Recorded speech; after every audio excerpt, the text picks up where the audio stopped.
अस्सलाम वालेकुम। मैं हूँ सज्जाद हुसैन बेग और मुझे आज आपसे बहुत ज़रूरी बात करनी है। बहुत से लोगों के क्वेश्चन थे और मैंने चाहा कि मैं इन तमाम क्वेश्चंस का एट ए टाइम आपको जवाब दे देता हूँ।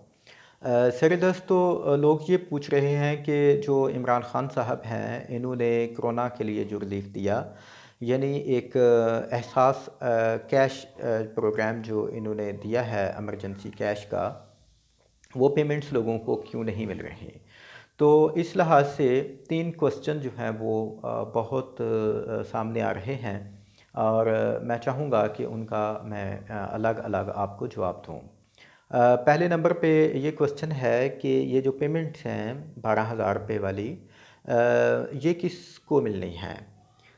दूसरा जो क्वेश्चन है वो ये है कि ये जो पेमेंट्स हैं वो कहाँ से मिलनी है?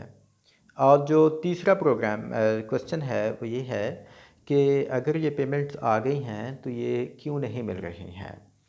तो सबसे पहले मैं आपको ये बताता हूँ कि ये पेमेंट्स किन को मिलनी हैं। मसलन आप लोगों ने वेबसाइट के ज़रिए से, मोबाइल ऐप के ज़रिए से या अपने एसएमएस के ज़रिए से अपनी एप्लीकेशन सबमिट कर दी आपके अपने शनाख्ती कार्ड के ऊपर। अब आपके शनाख्ती कार्ड के ऊपर ये एप्लीकेशन सबमिट होने का कतई मकसद ये नहीं है कि ये पेमेंट आपको मिलनी है। आपके भाई ने भी ये एप्लीकेशन सबमिट की होगी, बहन ने भी की होगी या घर के किसी और फ़र्द ने भी ये एप्लीकेशन सबमिट की होगी।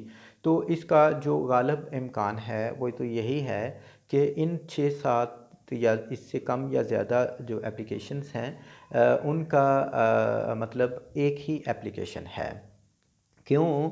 क्योंकि ये एप्लीकेशन घर के सरबराह के नाम पे जमा होती है। नादरा के पास जो ख़ानदान का सरबराह है, ये एप्लीकेशन उसके नाम पे प्रोसेस होनी है। अब जो सरबराह है उसके हवाले से जो इश्यूज़ हैं वो काफ़ी ज़्यादा हैं। मसलन कुछ लोगों की जो एप्लीकेशन है उसके बदले में जवाब आता है कि ये आपके वालिद साहब इस प्रोग्राम के अहल हैं या आपकी वालदा इस प्रोग्राम के अहल हैं या आपके खावंद इस प्रोग्राम के अहल हैं।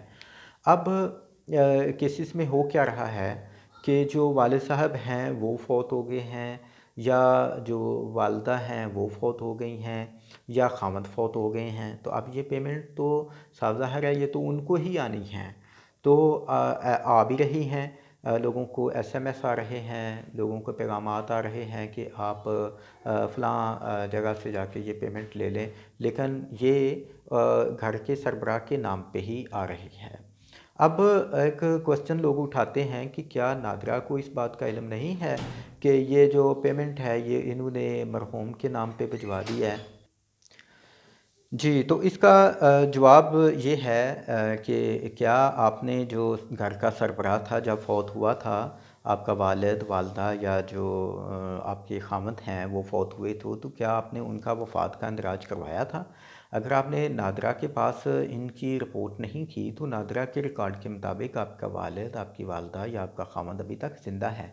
और नादरा ने तो अपने रिकॉर्ड के मुताबिक बिल्कुल ठीक किया कि जो घर का सरबराह था उसको उन्होंने ये पैसे भेजे।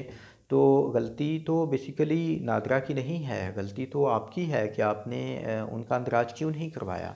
बहरहाल ये वक्त तो गुज़र चुका है, आइंदा के लिए आप महतात हो सकते हैं कि जब भी कोई आपका फ़र्द फ़ौत होता है तो आप अगले दिन या 1-2 दिन के अंदर आप उसकी यूनियन काउंसिल में भी जो रिपोर्ट है वो करवाया करें और आप बाकायदा तौर पे नादरा को भी ये रिपोर्ट करें कि वो जो आपका सरबराह है घर का या फ़लाँ जो आदमी है वो फ़ौत हो गया हुआ है।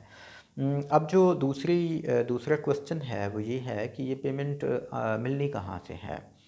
अब ये जो पेमेंट्स हैं आपको जब एक मैसेज आ जाता है तो ये आएगा आपको या तो फैसिलिटेशन पे सेंटर का, यानी जो डिस्ट्रिक्ट में या आपकी तहसील में या आपके टाउन में जो फैसिलिटेशन सेंटर गवर्नमेंट ने कायम किया है, आपको ये पेमेंट वहाँ से जाके मिलनी है।